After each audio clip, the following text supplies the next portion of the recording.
Qual é o livro mais lido do mundo? Qual é o livro mais vendido do mundo? Qual é o livro que os seus ensinos mudam e transformam pessoas há muitos séculos? Este livro é a Bíblia. Este livro é as Escrituras Sagradas.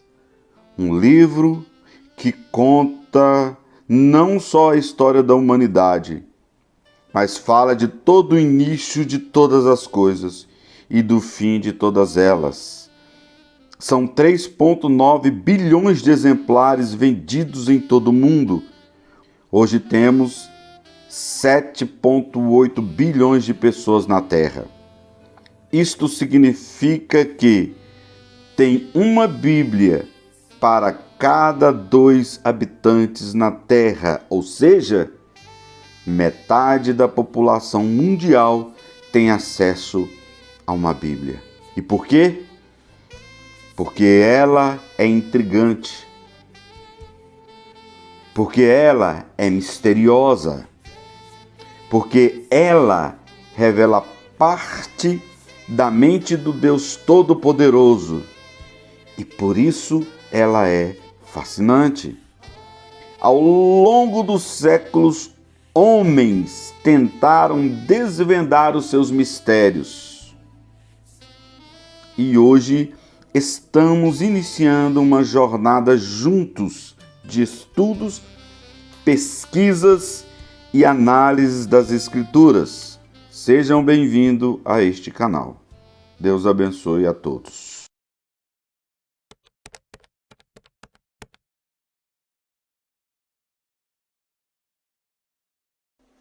Olá pessoal, meu nome é Nivaldo e estou iniciando esse canal com o propósito da gente estudar as Escrituras, como diz lá em João capítulo 5, verso 39, examinais as Escrituras, porque vós cuidais ter a vida eterna, pois são essas mesmas Escrituras que testificam de mim. Lá em Atos também dos Apóstolos fala sobre os de Bereia, que quando Paulo e Silas estavam pregando lá, eles examinavam as Escrituras para saber se aquilo que Paulo estava ensinando era exatamente daquela forma. E nós vamos fazer isso. E eu gostaria que vocês também fizessem isso. Dê o seu like, siga-me, coloque os seus comentários lá embaixo, me analise segundo as Escrituras. E a nosso objetivo aqui não é esgotar todo o conhecimento acerca de Deus, mas é explorarmos o máximo possível. Para a gente estudar, pessoal, para a gente estudar a palavra de Deus, nós temos que começar do início. A maioria de nós achamos que o início é Gênesis capítulo 1, verso 1, mas o início não é Gênesis capítulo verso 1. O início está no próprio Deus. E nós vamos estudar a pessoa de Deus dentro do que as Escrituras nos propõem.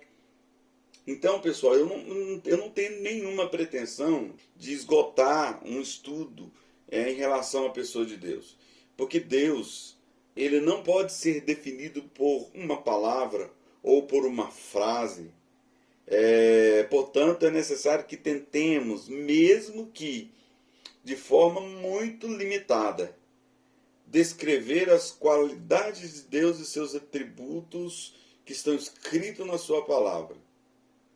Essa descrição é muito limitada, nós não vamos conseguir abranger tudo, pois Deus ele é incompreensível a nós, por isso o descrevemos com base apenas no que ele nos revelou a seu respeito na palavra. Tais descrições apontam igualmente para o Pai, o Filho e o Espírito Santo. Nós vamos estudar e vamos abranger esse estudo a partir do verso 1. Então, o verso 1 ele diz o quê?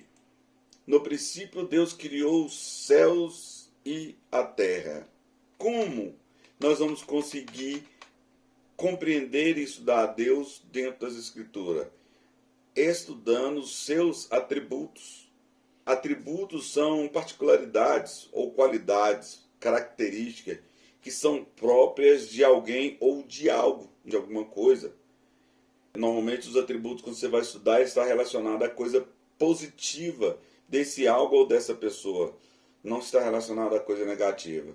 Para a gente entender, por exemplo, dia, um atributo do dia. O dia é claro. Claridade é um atributo do dia. A noite é escura.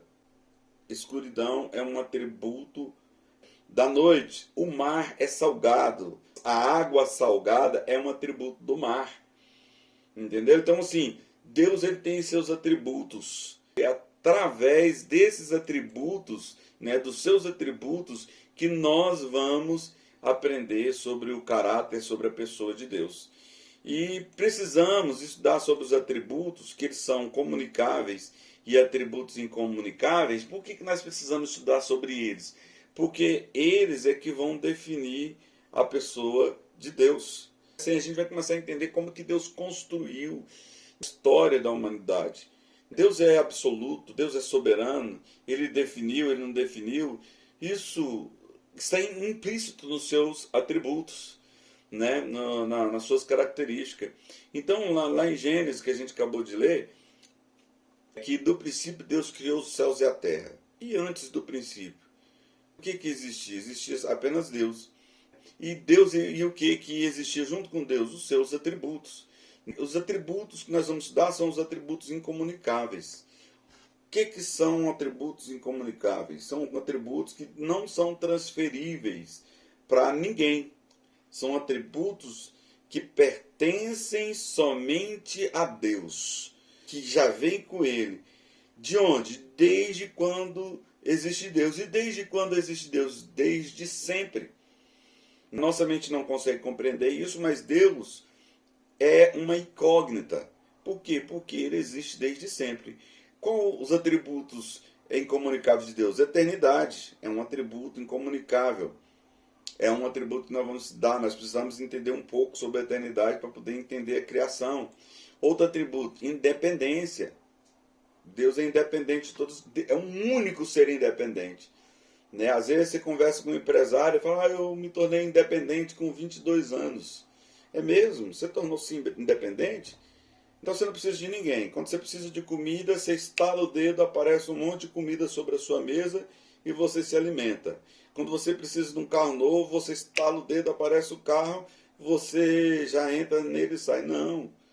A pessoa, ela fala que é independente, mas ela é independente entre aspas. Não é uma independência total. Por quê? Porque ela precisa da pessoa para cozinhar, ela precisa da pessoa que costura a roupa que ela veste, ela precisa da fábrica que fabrica o carro que ela usa. Né? Se ela tem empresa, ela precisa dos funcionários que trabalham para ele, senão a empresa dele não funciona. E Deus não precisa de nada, Ele é independente de tudo. Nós precisamos do ar que respiramos, isso é uma dependência. Deus não precisa de oxigênio. Então, o único ser independente é Deus. Onipotência é o único que tem todo o poder. Nós vamos basear o poder de Deus em algo que nós vamos dar daqui a pouquinho. Deus, ele é onipresente, está em todos os lugares ao mesmo tempo. Deus, ele é onisciente. Nossa, a onisciência é um atributo que nós vamos entender muitas coisas em relação à criação, em relação ao que Deus criou. Eternidade. Eternidade é um atributo que pertence somente a Deus. O que é eternidade? Né? Nós definimos que eternidade é um tempo que nunca passa. A eternidade é um lugar onde se existe para sempre. Sabe, a gente tem muitos conceitos de eternidade. É um dos conceitos que eu considero mais difícil de entender. Por quê? Porque a nossa mente ela é 100% limitada dentro somente do nosso conhecimento. Por exemplo, nós vamos ver Salmos 90, capítulo 90 de Salmos, verso 2. Lá em Salmo 90, 2 está escrito: antes que os montes nascessem, ou que tu formasses a terra e o mundo, mesmo de eternidade a eternidade, tu és Deus. Então, antes de tudo, antes que formasse todas as coisas. Olha o que diz no Salmo 93, verso 2. O teu trono está firme desde então. tu és desde a eternidade. Então tem vários outros textos. Nós não vamos estudar sobre os atributos de Deus hoje, mas vamos ver só algumas coisas para a gente introduzir dentro do estudo bíblico. Prometo para vocês que eu vou preparar um estudo sobre os atributos com vários versículos, mas nós vamos por enquanto ler só esses dois. Então Deus é eterno. O que é eternidade? O que é eternidade? Aqui só existia Deus. Deus era o único ser existente. Eterno. Por que ele é o único ser eterno? Porque ele existe desde sempre. Ele existe desde quando exista qualquer coisa. Como que Deus surgiu? Isso é uma incógnita. Não tem como responder. Porque a Bíblia não nos responde e ele não nos deu a conhecer isso. Mas Deus existe desde sempre. Isso é um conceito complicado de entender. E o que acontece? O que é eternidade? Foi um lugar que Deus criou? Não, a eternidade é a expansão e ocupação de Deus. Né? Antes de tudo, antes que os montes e o mundo fosse criado, tudo era eterno. Porque Deus ocupava todo o espaço. Ele ocupava esse espaço pelo quê? Pela sua onipresença. Vamos ler em Jeremias 23, versículo 23 e 24. Jeremias 23 diz: porventura sou eu Deus de perto, diz o Senhor, e não também Deus de longe. No versículo 24 diz o seguinte: esconder-se-ia alguém em esconderijos, de modo que eu não o veja? Diz o Senhor: porventura não encho eu os céus e a terra? Diz o Senhor. Ou seja, não existe nenhum lugar oculto que algum ser no universo possa se esconder e Deus não enxergar. E aí ele fala na segunda parte do versículo: não encho eu os céus e a terra. Por que ele falou só céus e terra? Porque é o limite que nós conhecemos. E é o espaço que nós conhecemos. Se a gente vai lá no Salmo 139, que é o Salmo da onisciência de Deus: para onde irei do teu espírito? Ou para onde fugirei da tua face? Se subir ao céu, lá tu estás. Se fizer no inferno a minha cama, eis que tu ali estás também. Se tomar as asas da alva, se habitar nas extremidades do mar, até ali a tua mão me guiará e a tua destra me sustentará. Então, o salmista, lá no capítulo 79, ele fala que não tem para onde ele fugir. Não tem para onde ele fugir. A onipresença de Deus ocupa todos os espaços. A onipresença de Deus ocupa todos os lugares. Então, eternidade e onipresença andam junto. A eternidade é todo o espaço que Deus ocupa. E todo o espaço que Deus ocupa é pela onipresença dele.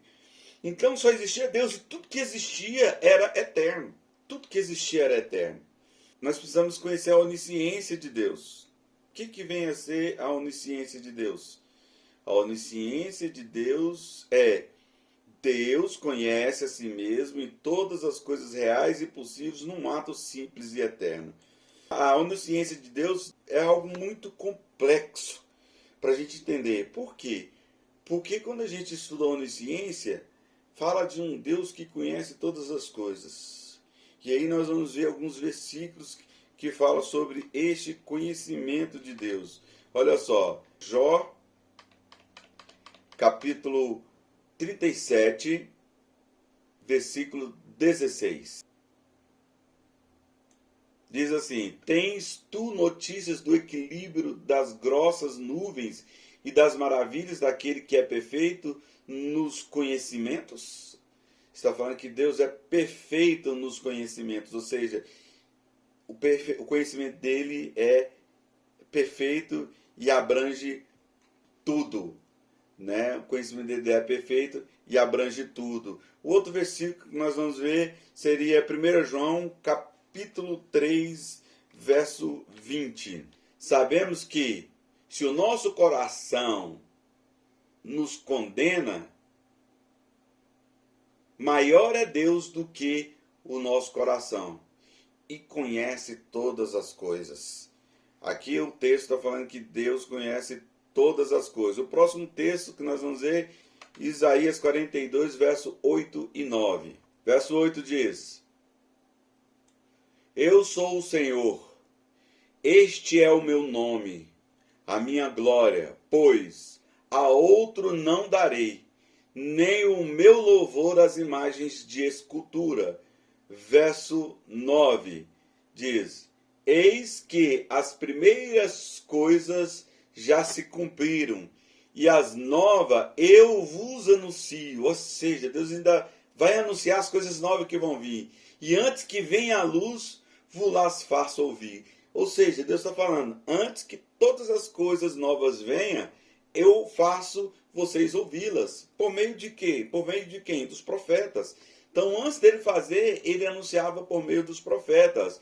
Olha só no capítulo 46 de Isaías também, ó, capítulo 46, verso 9. Diz assim: Lembrai-vos das coisas passadas desde a antiguidade, que eu sou Deus, e não há outro Deus, não há outro semelhante a mim.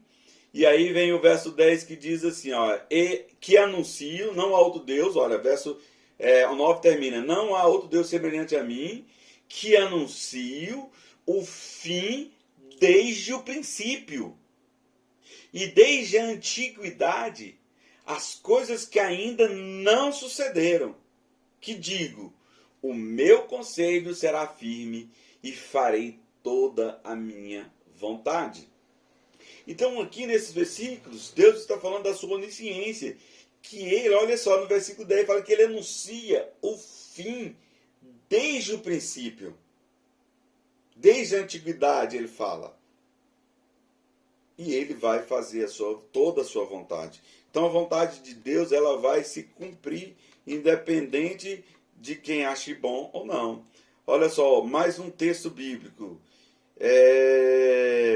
da onisciência de Deus. Olha só.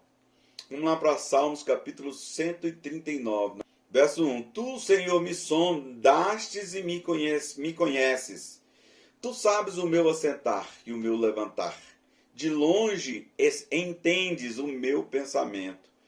Cercas o meu andar e o meu deitar, e conhece todos os meus caminhos. Não havendo ainda palavra alguma na minha língua, eis que logo o Senhor tudo conhece. Ou seja, ele está falando aqui no verso 4, que ele nem falou e Deus já sabe o que ele vai falar. Nem falou e Deus já conhece as suas palavras. Isso fala da onisciência de Deus. Mesmo antes dele falar, Deus já sabia o que ele ia falar. E isso não é só do salmista, isso é de todo ser humano. Isso fala de toda a onisciência de Deus. E aí nós vamos ver umas coisas muito profundo que eu vou falar agora. E eu peço a você que você analise os textos. Leia os textos. Analise os textos que eu vou passar para você. Não confie só na minha explicação. Pesquise. Vão te ensinar de outra forma. Vão te dar entendimento pessoal. Mas eu quero que você leia o texto e analise o texto. Só existia Deus na eternidade. Não existia mais nada. Tudo era eterno antes de Deus criar todas as coisas. Agora você vai entender por quê. Tudo era eterno. Então só existia Deus. Na onisciência de Deus, isso aqui tudo acontecia. Eu acho a onisciência de Deus mais difícil de entender do que a eternidade. Aqui eu coloquei um gráfico, ó. Eu estou ensinando em 2021. Hoje eu estou no mês de agosto. Só para você saber que dia que eu estou dando esse ensino aqui, eu vou te falar a data aqui para você, quer ver? Só um minutinho, ó. Hoje é dia 29 de agosto de 2021. Estou gravando esse vídeo às 18 horas e 19 minutos. Tá bom? Então, olha só, eu fiz um gráfico aqui. E o que isso aqui tudo aconteceu na onisciência de Deus. Aqui eu coloquei o símbolo do infinito e aqui no final o símbolo do infinito, né? O símbolo grego do infinito. Então o que acontece? Antes aqui, infinitamente Deus conhecia tudo. E quando terminar tudo aqui para frente, Deus conhece tudo. Deus conhece desde o ato da criação até o milênio e até o infinito depois. Deus sabe de tudo. Isso é onisciência, é todo conhecimento. Deus conhece tudo. Todos os acontecimentos de todas as épocas e de todos os tempos estão contidos na mente de Deus. E aí, a eternidade. A eternidade é algo, é um momento que nunca passa. É uma explicação que todos dão. Por exemplo, nós estamos vendo aqui, criação, vinda de Cristo, e nós estamos no ano 2021, ainda vai vir um juízo, depois o milênio, e depois infinitamente mais a eternidade. Tudo isso aqui Deus já sabe o final de tudo. E nós temos texto bíblico que fala isso. E aí, às vezes, fala que Deus dá algumas dicas de que ele determinou algumas coisas, né, nesses intervalos, né, e às vezes nós não conseguimos entender isso. E aí nós vamos entender uma coisa. Se Deus fez pela sua soberania e ele elegeu, ou se Deus fez pela a sua onisciência por causa do seu conhecimento, vai dar o mesmo resultado. Os fatos que Deus conhece nesse período aqui da sua onisciência não vão mudar. Deus já sabe o final de tudo. Nenhuma dessas épocas aqui vai pegar Deus desprevenido em alguma coisa. Nós nunca vamos surpreender a Deus em nada. Nenhum ato, nenhuma mudança, nem nada que vai acontecer aqui nesse período aqui da criação até o final de tudo vai surpreender Deus em alguma coisa. É isso aí, pessoal. Esse é o primeiro vídeo. Semana que vem eu posto a segunda parte do estudo.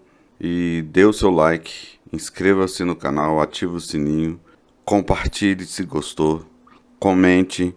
Deus abençoe a todos vocês.